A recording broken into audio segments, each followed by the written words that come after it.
পাবনাতে থাকাকালীন কুষ্টিয়াতে শ্রী ঠাকুর এক হসপিটাল তৈরি করেছিলেন। সেখানে মুমূর্ষু মৃতপ্রায় ব্যক্তিদের বীজনাম দ্বারা ঠিক করা হতো। রোগীদের ধরে 5-6 জন ব্যক্তি 3 থেকে 5 দিন টানা নাম করতেন। কোনো অ্যাম্বুলেন্সের ব্যবস্থা ছিল না। রোগীরা ওই 3 থেকে 5 দিনের মধ্যেই সুস্থ হয়ে পায়ে হেঁটে বাড়ি ফিরত। এই হলো সত্যনামের মহিমা। ভিডিওর পরবর্তী ঘটনাগুলি ডাক্তার সতীশচন্দ্র জোয়ারদার শ্রী ঠাকুর অনুকূলচন্দ্র নামক গ্রন্থ থেকে গৃহীত। সত্যনামে মৃত শিশুর জীবনলাভ। বাগবাজারের কালীপ্রসাদ চক্রবর্তী স্ট্রিটের শ্রীযুক্ত বাবু পান্নালাল মুখার্জি মহাশয়ের বাড়িতে গত 1327 সালে ভাদ্র মাসের শেষে শ্রীমতীর প্রসব বেদনা উপস্থিত হয়। প্রসবে বড়ই কষ্ট হইল। কিছুতেই সহজে প্রসব হইল না। ধাত্রী পরীক্ষা করিয়া বলিলেন, সন্তানটি গর্ভেই মরিয়া গিয়াছে। অতি কষ্টে প্রসব কার্য করানো হইল। মৃত কন্যা ভূমিষ্ঠা হইল। গর্ভেই মৃত্যু হইয়া সন্তানটি বিবর্ণ হইয়া গিয়াছে। ঠান্ডা জল ও উষ্ণ জল প্রয়োগেও কোনো ফল হইল না। তখন ধাত্রী বলিলেন, মরা মেয়ে, ফেলে দিন। পান্নাবাবুর মাতা তখন মৃত সন্তানটিকে লইয়া সত্যনাম জপ করিতে লাগিলেন।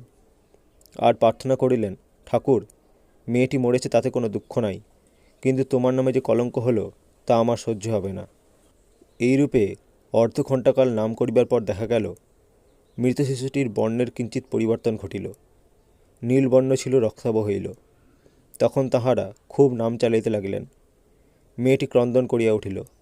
এইরূপ গল্প অনেকে শ্রবণ করিয়া থাকে বটে, কিন্তু এইরূপ প্রত্যক্ষভাবে নাম মাহাত্ম্যে মৃত জীবনলাভকে দেখেছেন কয়টি?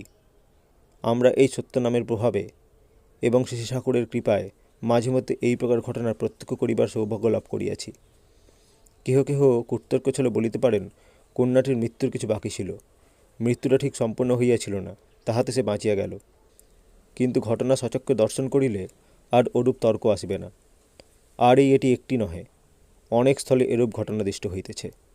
সত্যনামে মুমূর্ষু রোগীর জীবন প্রাপ্তি। শ্রীশবাবু স্ত্রীর উদরাভ্যন্তরে টিউমার হইয়াছিল। ডাক্তারগণ বলিলেন, রোগ দুরারোগ্য।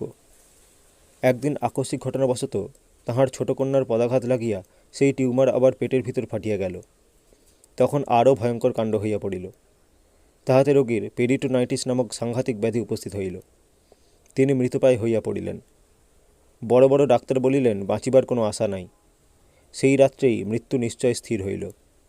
শ্রীশবাবু স্ত্রীর জীবনলাভের উদ্দেশ্যে অননোপায় হইয়া শ্রী ঠাকুরের নিকট প্রার্থনা সহকারে সাধ্যানুসারে সত্যনাম করিতে লাগলেন। কি অদ্ভুত ব্যাপার! সেই রাত্রি হইতেই রোগী সুস্থ হইতে আরম্ভ করিয়া অত্যল্প কালের মধ্যে সম্পূর্ণ সুস্থ হইলেন। আর একবার 1325 সালের ভাদ্র মাসে শ্রীশবাবুর স্ত্রীর অত্যন্ত কঠিন ব্যারাম হইয়াছিল।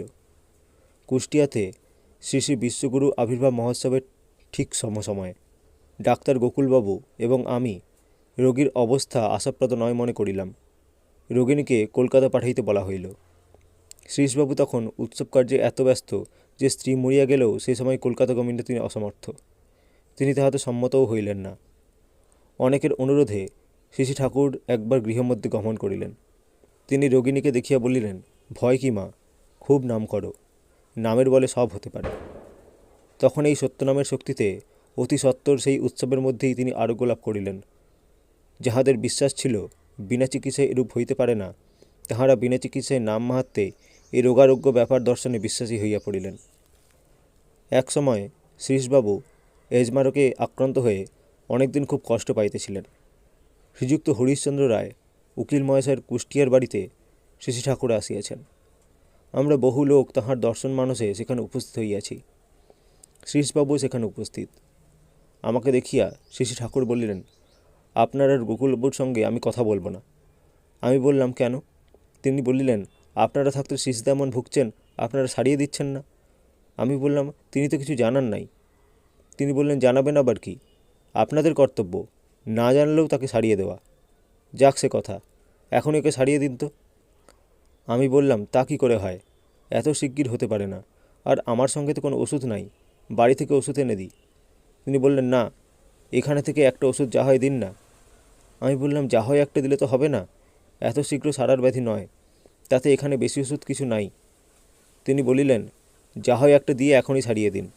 তখন উকিল প্রফুল্লবাবুর ছোট একটি হোমিওপ্যাথিক ঔষধের বাক্সে উপযুক্ত ঔষধ না পাইয়া একটি পুরাতন অনুপযুক্ত ঔষধ লইয়া নাম করিতে করিতে ঔষধটি গলাধকরণ করিবার অল্পক্ষণ পরেই বলিলেন, দেখুন দেখুন, আমার হাঁপানি সেরে গেছে। কি আশ্চর্য! সকলেই দেখিলাম তখনই শ্রীশবাবু হাঁপানি আর নাই, সঙ্গে সঙ্গে আরোগ্য লাভ। শ্রী ঠাকুর বললেন, বাহ, কি সুন্দর চিকিৎসা। আমরা মনে মনে বুঝিলাম ঔষধে সে রোগ সারিল না, সারিল তাহার দয়ায় এবং সত্যনাম মাহাত্ম্যে। 3-4 বৎসর তিনি খুব ভালো ছিলেন। তাহার পর শ্রীশবাবু কার্যক্ষেত্রে পাঞ্জাব দেশে যাইয়া কিছুদিন বাস করিয়াছিলেন। সে স্থানে জলবায়ু তাহার উপযুক্ত না হওয়ায় তিনি ব্যাধিগ্রস্ত হইয়া পড়েন। অস্থি চর্মসার শরীর লইয়া হিমায়তপুর ঠাকুরবাড়ি আসেন। তখন আবার তাহার হাঁপানি হইতেছিল। পূর্ববঙ্গের হোমিওপ্যাথিক রিসার্চের ডাক্তার TN চক্রবর্তী মহাশয় সেখানে উপস্থিত।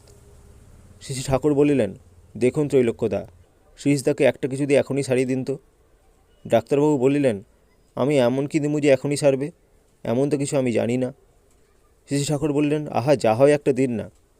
তখন উক্ত ডাক্তারবাবু কি করিবেন স্থির করতে না পারিয়া সম্মুখে একটি ক্ষুদ্র গাছ ছিল, তাহারই একটি ডগার নাম করিতে করিতে শ্রীশবাবুকে দিলেন।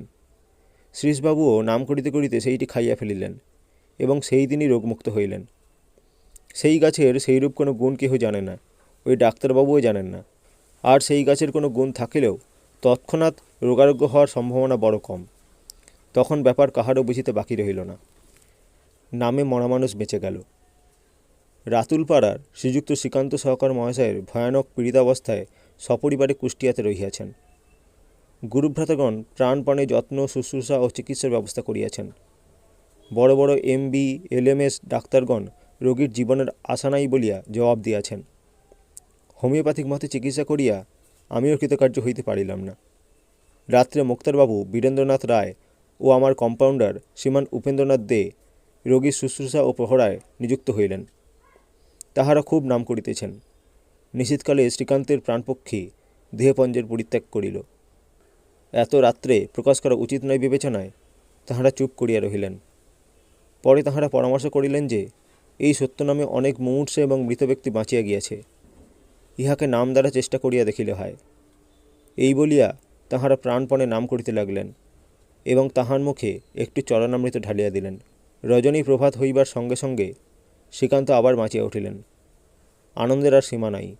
সকলের যেন স্বপ্নবৎ হইতে লাগিল। গর্ভস্থ মিত্রভূণের পুনর্জীবন প্রাপ্তি। বহুদিন হইতে শ্রী ঠাকুরের বহুপ্রকার প্রেমপূর্ণ ভুবন মঙ্গলকর অতিমানব ভাগবতী লীলাস্রোতে ভক্তিতে, বিস্ময়ে ও আনন্দে সকলে ভাসিয়া চলিয়াছে।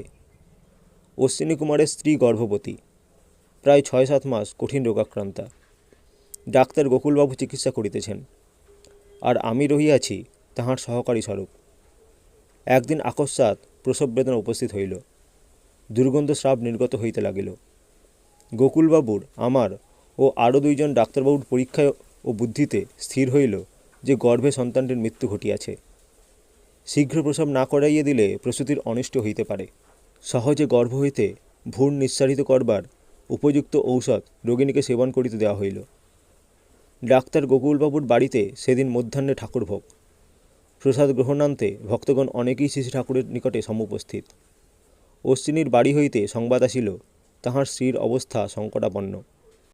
রোগিণীর দুর্বলতা অত্যন্ত অধিক, পেটে অসহ্য বেদনা। মৃত সন্তান কিছুতেই ভূমিষ্ঠ বা বহির্নিঃসৃত হইতেছে না। ভক্তেরা অনেকেই সকাতরে শ্রী ঠাকুরের নিকটে নিবেদন করিলেন যে আজ রাত্রে বহু ভক্ত অশ্বিনীর বাড়িতে ভোজন করবেন। তার বাড়িতে যদি কোনো দুর্ঘটনা হয় তবে বড় বিপদের কথা ও দুঃখের বিষয়। শ্রী ঠাকুর বলিলেন, আমি কি করব? প্রকৃতির উপর হস্তক্ষেপ করা উচিত নয়। যান না, আপনারা তো বড় বড় ডাক্তার আছেন, সন্তানটা ও প্রসূতিকে বাঁচিয়ে দিন না। যাও না ডাক্তার, কিশোরীমোহন বাবুকে বললেন তিনি। দেখ গে, বেশ পেটে হাত দিয়ে দেখবি। আমি ডাক্তার বাবা পরে আসছি।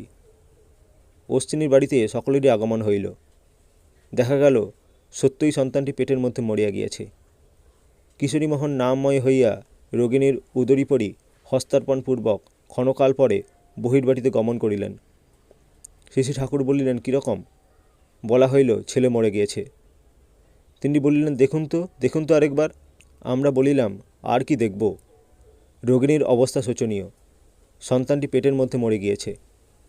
তিনি বলিলেন, যান দাদা আপনারা, আরেকবার দেখুন। তখন গোকুলবাবু সহকারে সকলেই যাইয়া দেখিলেন রোগিণীর অবস্থা অনেক ভালো। গর্ভস্থ সন্তান জীবিত।